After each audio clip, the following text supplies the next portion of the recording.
मेरा नाम प्रीति और आज मैं आपके सामने लेकर आई हूँ डीओई की वर्कशीट नंबर 25 जो कि कक्षा 8 सामाजिक विज्ञान से संबंधित है। तो प्यारे बच्चों, सभी बच्चे सबसे पहले अपना यहाँ नाम और यहाँ अपनी कक्षा अध्यापक का नाम लिखना ना भूलें।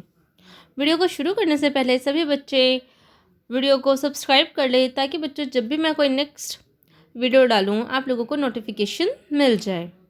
तो बच्चों, आज का विषय है बच्चों हाशियाकरण की समझ। आज हम बच्चों पढ़ेंगे हाशियाकरण की समझ के बारे में कि हाशियाकरण क्या होता है और उसमें ही हम देखेंगे। तो आओ वीडियो को शुरू करते हैं। अल्पसंख्यक और हाशियाकरण। अल्पसंख्यक एक ऐसा समुदाय है जो धार्मिक और भाषाई संख्या की दृष्टि से बाकी की आबादी के मुकाबले बहुत कम है। तो बच्चों, अल्पसंख्यक जो है बच्चों एक ऐसा समुदाय है जो धार्मिक और भाषाई संख्या की दृष्टि से जो बाकी की आबादी है उनसे बच्चों उनकी संख्या क्या है, बहुत ही कम है। यहाँ देखेंगे बच्चों, जो अल्पसंख्यक है इसको हम सिंपल सा बोल सकते हैं कि जिनकी संख्या कम हो और बहुसंख्यक जिनकी संख्या ज़्यादा हो। ये केवल संख्या के सवाल तक ही सीमित नहीं है बल्कि इस समुदाय के लोगों की सत्ता और संसाधनों तक पहुँच जैसे मुद्दे भी जुड़े हुए हैं। बच्चों, जो अल्पसंख्यक होते हैं उनकी जो बच्चों सत्ता और जो संसाधन हैं उन तक पहुंच भी बच्चों बहुत ही कम होती है। साथ ही इन्हें अपने सामाजिक सर्व संस्कृति बनाकर भी रखना है। बहुसंख्यक समुदाय को संस्कृति, समाज और सरकार की अभिव्यक्ति को प्रभावित कर सकती है। अब बच्चों यहाँ देखेंगे हम जो बहुसंख्यक होते हैं बच्चे वे संस्कृति और सरकार के अभिव्यक्ति को प्रभावित कर सकती है। ऐसी सूरत में छोटे आकार वाले समुदायों की घाटे की बात साबित हो सकती है और संभव है इस कारण छोटे समुदाय हाशिए पर खिसकते चले जाएं। ऐसे में अल्पसंख्यक समुदायों को बहुसंख्यक समुदायों के सांस्कृतिक वर्चस्व की आशंका से बचने के लिए सुरक्षात्मक प्रावधानों की ज़रूरत पड़ती है। जब बच्चों जहाँ पे बहुसंख्यक ज़्यादा होते हैं वहाँ अल्पसंख्यकों के लिए एक उनको ये लगता है कि कहीं हमें जो बहुसंख्यक समुदाय हैं वे हम पे अपना वर्चस्व ना कर ले। इसलिए सरकार को बच्चों उनके लिए कुछ सुरक्षात्मक प्रावधानों की ज़रूरत होती है। संविधान में इन सुरक्षाओं की व्यवस्था इसलिए भी की गई है कि हमारा संविधान भारत की सांस्कृतिक विविधता की सुरक्षा तथा समानता व न्याय की स्थापना के लिए जो प्रतिबद्ध है। कानून को कायम रखने और मौलिक अधिकारों को साकार करने में न्यायपालिका की एक अहम भूमिका होती है। अगर किसी भी नागरिक को ऐसा लगता है कि बच्चों उसके मौलिक अधिकारों का हनन हो रहा है तो वह अदालत में जा सकता है।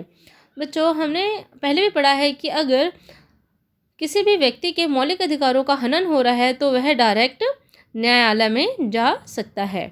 इसके बाद बच्चों हम नेक्स्ट टॉपिक देखेंगे, मुसलमान और हाशियाकरण। भारत की जनगणना 2011 के अनुसार मुसलमानों की संख्या को हाशियाई समुदाय माना गया है। बच्चों 2011 में जो जनगणना हुई थी उसके अनुसार बच्चों मुसलमानों को हाशियाई समुदाय माना गया है। विभिन्न स्रोतों से प्राप्त जानकारी के अनुसार मूलभूत सुविधाओं, साक्षरता और सरकारी नौकरियों के हिसाब से इनकी स्थिति दूसरे समुदायों के मुकाबले कमज़ोर रही है, इसलिए इनको हाशियाई समुदाय माना गया है। माननीय न्यायमूर्ति राजेंद्र सच्चर की अध्यक्षता में बनाई गई समिति 2005 की रिपोर्ट के अनुसार विभिन्न सामाजिक, आर्थिक एवं शैक्षणिक संकेतकों के हिसाबों से मुसलमानों की स्थिति अनुसूचित जाति और अनुसूचित जनजाति जैसे अन्य हाशियाई समुदायों से मिलती जुलती है। दूसरे अल्पसंख्यकों की तरह मुसलमानों के कई रीति रिवाज और व्यवहार मुख्य धारा के मुकाबले काफ़ी अलग है। तो बच्चों हम यहाँ देखेंगे जो मुसलमानों के कोई रीति रिवाज जो ऐसे हैं जो बाकी लोगों से काफ़ी अलग हैं। सब नहीं लेकिन कुछ मुसलमानों में बुर्का, लंबी दाढ़ी, फेस टोपी का चलन दिखाई देता है। बहुत सारे सभी मुसलमानों को इन्हीं निशानियों से पहचानने की कोशिश करते हैं। तो ज़्यादातर जो बच्चे लोग होते हैं वे मुसलमानों को बुर्का, लंबी दाढ़ी और फेस टोपी से इन सब चीज़ों से पहचानने की कोशिश करते हैं। इसी कारण अक्सर उन्हें अलग नज़रिए से देखा जाता है और यही सोच उनके साथ गलत व्यवहार करने और भेदभाव का कारण बन जाता है या बहाना बन जाता है और कभी कभी यह पूर्वाग्रह, घृणा और हिंसा को भी जन्म देता है। यहाँ बच्चों हम देखेंगे एक शब्द आया है बच्चों पूर्वाग्रह। पूर्वाग्रह बच्चों पहले से ही हमने आपको बता रखा है कि पूर्वाग्रह जब हम पहले से ही किसी व्यक्ति के बारे में या किसी भी बारे में अपनी पहले से ही कोई सोच बना लेते हैं या अपना नज़रिया बना लेते हैं या राय बना लेते हैं उसको हम पूर्वाग्रह कहते हैं। तो बच्चों हमने यहाँ देखा कि जो अल्पसंख्यक हैं वह कोई भी समुदाय हो सकता है जिनकी संख्या कम हो, जिनके या उनके जो रीति रिवाज है या उनके जो व्यवहार है वो बिल्कुल ही लोगों से अलग हो, उनको हम हास्याकरण भी बोल सकते हैं। इसके बाद बच्चों हम यहाँ निष्कर्ष देखेंगे। हास्याकरण का संबंध अभाव, ठीक है बच्चों, पूर्वाग्रह और शक्तिहीनता के एहसास से जुड़ा हुआ है। ये तीनों जो शब्द है जो हास्याकरण को डिनोट करते हैं, यानी कि हास्याकरण को इंगित या मतलब बताते हैं, उनमें है बच्चों अभाव, यानी कि कहीं ना कहीं उनमें अभाव रहता है, चाहे संसाधनों का अभाव हो, चाहे सत्ता का अभाव हो। पूर्वाग्रह यानी कि उनके बारे में पहले से ही कोई सोच बना ली गई हो।